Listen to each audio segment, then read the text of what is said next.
Hi hello welcome to Kiran TV news.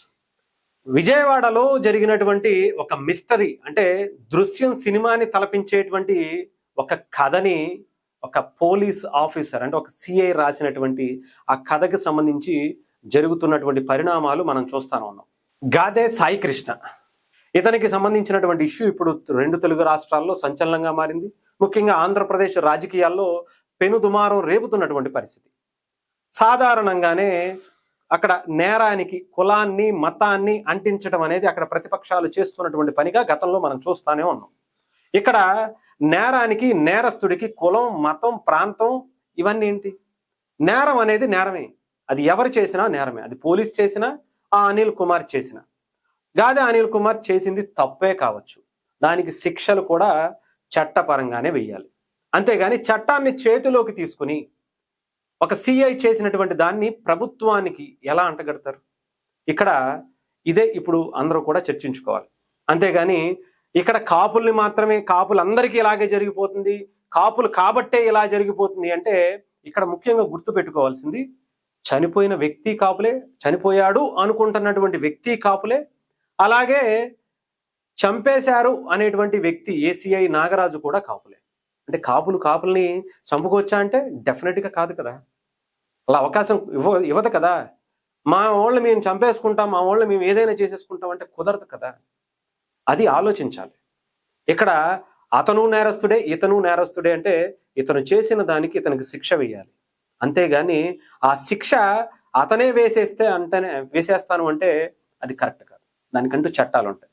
ఇక్కడ దీనికి సంబంధించి ప్రస్తుతం అక్కడ ఉండేటువంటి కొంతమంది నాయకులు అందరూ కూడా ప్రెస్ మీట్లు పెట్టి ఇక్కడ కంపేర్ చేస్తూ నిరంజన్ అనేటువంటి ఒక తెలంగాణకి సంబంధించిన ఒక బాలుడిని పవన్ కళ్యాణ్ గారు పరామర్శిస్తే అతను పవన్ కళ్యాణ్ గారి అభిమాని, పవన్ కళ్యాణ్ గారిని కలవాలని కోరుకున్నాడు కాబట్టి అక్కడ కలిస్తే దీన్ని ముడిపెట్టి ఎక్కడో తెలంగాణలో ఉన్నటువంటి వ్యక్తిని పవన్ కళ్యాణ్ గారు ఇచ్చేస్తాడట, ఇక్కడ మాత్రం ఒక వ్యక్తి చనిపోతే కనీసం పట్టించుకోడట అని అంటే పవన్ కళ్యాణ్ గారు నిన్న సాయంత్రమే ఆ సీఏని సస్పెండ్ చేయమని చంద్రబాబు నాయుడు గారు పవన్ కళ్యాణ్ గారు కోరారు. సస్పెండ్ కూడా చేశారు. అంతేకాదు విచారణ కూడా ఆదేశించారు. ఇక్కడతో దాని గురించి అది ఎంక్వైరీలో ఉంటుంది కాబట్టి దాని గురించి నిజాలు, దానికి సంబంధించినటువంటి చర్యలు ఇవన్నీ చట్టం చూసుకుంటుంది.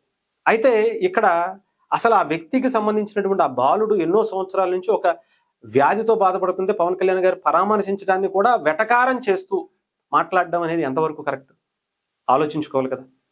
ఇక్కడ పవన్ కళ్యాణ్ గారు కానీ జనసేన పార్టీకి ఏం సంబంధం? ఆ పిల్లోడు ఎవరు ఆ గాదే అనిల్ కుమార్ అనే వ్యక్తి జనసేన పార్టీలోనే తిరిగాడా? జనసేన పార్టీలోనే ఉన్నారా? వాళ్ళ మామయ్య గారు జనసేన పార్టీకి సంబంధించి సపోర్టర్గా చాలా సంవత్సరాల నుంచి ఉన్నారు. ఎందుకంటే నాకు బాగా తెలుసు. ముళ్ళపూడి నాగేశ్వరరావు గారు జనసేన పార్టీకి సంబంధించి ఎంతో మంది అంటే చెప్పాలంటే అధికార ప్రతినిధుల స్థాయిలో ఆయన బాణిని వినిపించినటువంటి వ్యక్తి. పవన్ కళ్యాణ్ గారిని కాపు కులానికి సంబంధించి కొంతమంది ఇష్టానుసారం మాట్లాడుతున్నప్పుడు కూడా ఇదే మన కిరణ్ టీవీ న్యూస్ లో మనం ఆయనతో ఇంటర్వ్యూ తీసుకున్నాం. పవన్ కళ్యాణ్ గారికి కులాన్ని అంటగట్టద్దు, ఆయన చాలా గొప్ప పనులు చేస్తున్నారు, దేశం మెచ్చుకోదగ్గ పనులు చేస్తున్నారు, అలాంటి వ్యక్తి మనవాడు అని అనుకోండి తప్ప ఆయన మనకి మాత్రమే సొంతం అని అనుకోవద్దని ఆయన చాలా సందర్భాల్లో చెప్పాడు. అలాంటి వ్యక్తి పవన్ కళ్యాణ్ గారికి వ్యతిరేకంగా వెళ్తారా అంటే డెఫినెట్గా కాదు. కాకపోతే ఆయన కుటుంబానికి ఆయన చెల్లెలికి జరిగిన అన్యాయం గురించి ఆయన మాట్లాడారు. పవన్ కళ్యాణ్ గారు మాకు ఏదో ఒకటి హెల్ప్ చేయాలని చెప్పారు. దాని గురించే ఈవెన్ మాలాంటి వాళ్ళని కూడా ఆయన మంచి వ్యక్తి, ఒక మంచి వ్యక్తికి సపోర్ట్ చేసే వ్యక్తి, ఆయన లాంటి వ్యక్తి గురించి ఆయనకు జరిగినటువంటి అన్యాయం గురించి డెఫినెట్గా మాట్లాడాలని మనం కూడా బయటకొచ్చు. మరి ఇదే పద్ధతి గతంలో జరిగినటువంటి వాళ్ళ దాని మీద కూడా ఉండాలిగా. అంటే వైఎస్ఆర్సీపీకి దాంట్లో చేసినటువంటి ఒక బీసీ బిడ్డ వాళ్ళ అక్కని ఏడిపిస్తున్నారని ఒక వ్యక్తిని మందలిస్తే తగలబెట్టేసిన సందర్భాలు ఉన్నాయి కదా. ఒక దళితుడికి సంబంధించి ఒక డాక్టర్ని నడి రోడ్డు మీద పిచ్చోని చేసి పైకి పంపించేసినటువంటి గణాంకాలు ఉన్నాయి కదా. ఒక దళితుడిని ఒక కాపు వ్యక్తి ఎమ్మెల్సీగా ఉండి చంపేసి డోర్ డెలివరీ చేసినటువంటి పెద్ద పెద్ద ఇవే ఉన్నాయి కదా. అలాంటి వ్యక్తుల్ని మనం వెంటేసి తిరుగుతున్నాం కదా. గంజాయి అంటే ఈ గాదే అనిల్ కుమార్కి సంబంధించినటువంటి ఉదాంతంలో కూడా మనం చూస్తే అతను 2019 నుంచి 24 వరకే ఎక్కువ స్థాయిలో అతని మీద కేసులు పడ్డాయి. అతను నేరానికి సంబంధించి ఎక్కువ ప్రభావితం అయింది కూడా ఆ పీరియడ్లోనే. అంటే దానికి అంతటికి కారణం ఎవరంటారు?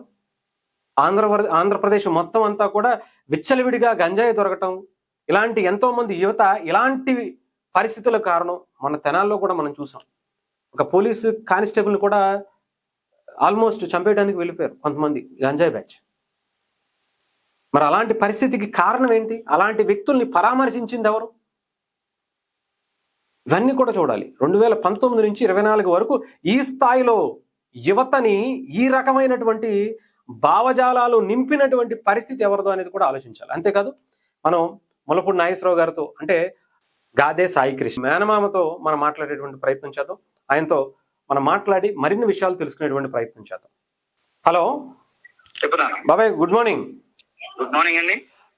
మీరు చూసే ఉండొచ్చు, నిన్న మొన్న దాదాపు 2-3 రోజుల నుంచి కూడా మీ మేనల్లుడికి సంబంధించిన ఇష్యూ చాలా వైరల్ అవుతుంది. దీని మీద ప్రభుత్వం చంద్రబాబు నాయుడు గారు కూడా సీఎం గా ఆయన స్పందించారు, ఉప ముఖ్యమంత్రిగా పవన్ కళ్యాణ్ గారు కూడా స్పందించారు. ఆ సిఐ నాగరాజుని సస్పెండ్ చేసినటువంటి పరిస్థితి కూడా కనిపించింది.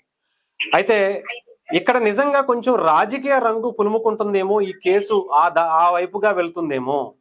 కొంతమంది కావాలని ఇది జనసేన పార్టీకి అంటగట్టేటువంటి ప్రయత్నం చేస్తున్నారు.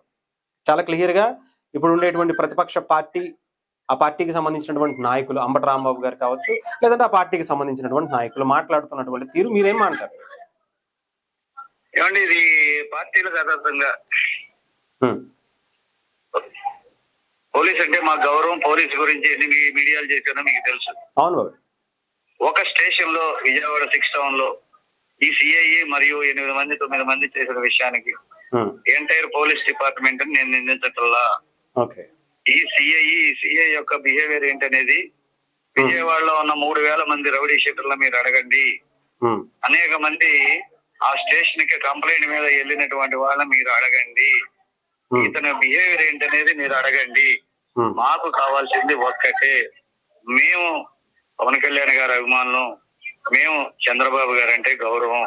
వైఎస్ఆర్ పార్టీ అంటే మేము ఎప్పుడు కూడా లేదండి, నా మీడియాలో కూడా మీకు తెలుసు. కానీ ఇప్పుడు మానవతావాదిగా లేదు, ఒక ప్రతిపక్ష నాయకుడిగా లేదు, మా జీవితాలుగా మా బంధువర్గం అతను అంబటి రాంబాబు గారు. ఏమండి ఏమైందని అడిగితే వైఎస్ఆర్ పార్టీ ఇల్లు అని చెప్పి మాట్లాడారు. నేను ఏ పార్టీ అనేది మీరే చెప్పండి, మీడియా వారు.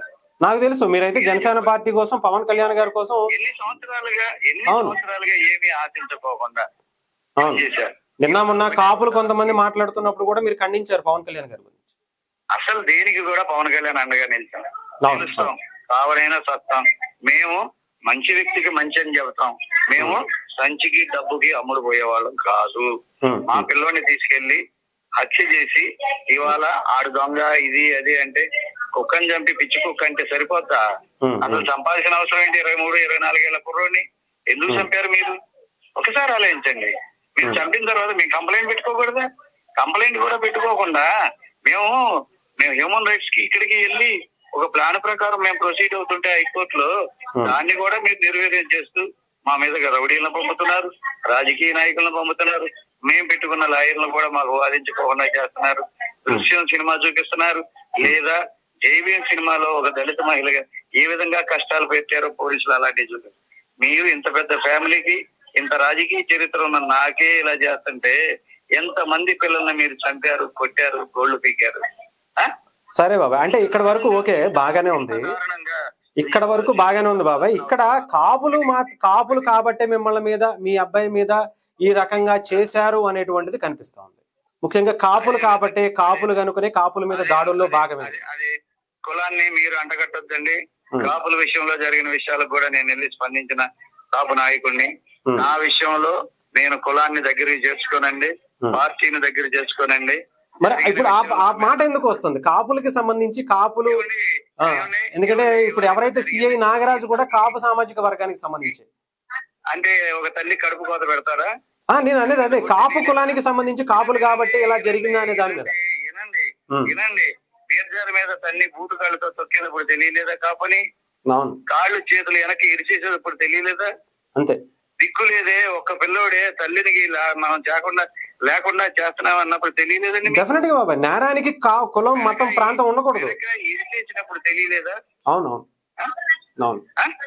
ఏమండి, ఇది కులానికి అంటగడుతున్నారు, పార్టీలకు అంటగడుతున్నారు. ఇంకోటి మా పిల్లోడు పెద్ద డాను గీన అంటున్నారు.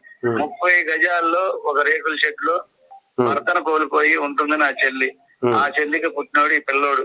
ఆ పిల్లోడు బైకులు వేసుకుని తిరిగి చిన్న తరహాగా ఉండే పిల్లోడే గాని వీడు డాన్ కాదు, వీడికి అంత సీన్ లేదు. అరే డాన్ అయితే ఈ బయటికి నిన్నే కొనేవాళ్ళంగా, అంతేగా నిన్నే కొనేవాడు. నువ్వు ఎందుకు చెప్పేవాడివి?